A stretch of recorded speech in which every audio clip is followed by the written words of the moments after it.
আসসালামু আলাইকুম ভিউয়ার্স, কেমন আছো? আশা করি তোমরা খুব ভালো আছো। আমিও খুব ভালো আছি। চলো শুরু করা যাক বার্গার।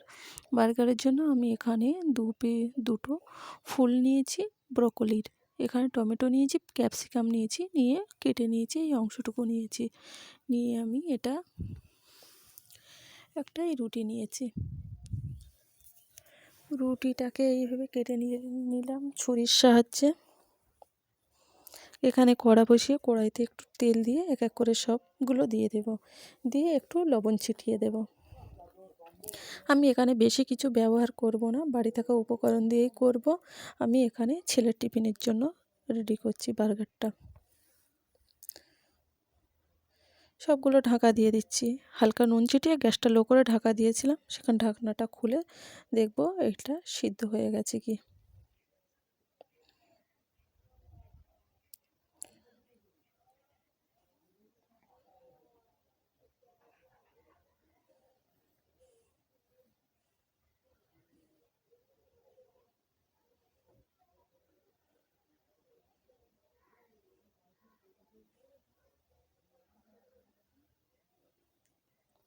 এখানে একটা ডিম নিয়েছি, ডিমটা এর উপরে ভেঙে দেব, দিয়ে এই পাশে থাকা ব্রোকলি টমেটোগুলো এর উপরে দিয়ে দেব।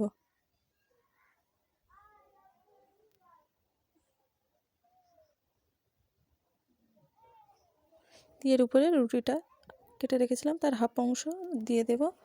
দিয়ে আমি একটু কিছুক্ষণ পরে আমি রুটিটাকে উল্টে দেব। দেখুন কত সুন্দর হয়েছে। আর বাকি অংশটুকু আমি এখানে ধনেপাতা ছড়িয়ে নিয়ে তার গায়ে একটু আমি টমেটো সস দিয়ে সেটাকে আমি এর উপরে চেপে দেব, না তো ভালো মতো লাগবে না।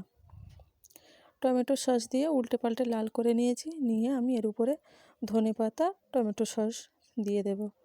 কেমন লাগলো প্লিজ কমেন্টে জানাবেন। আল্লাহ হাফেজ।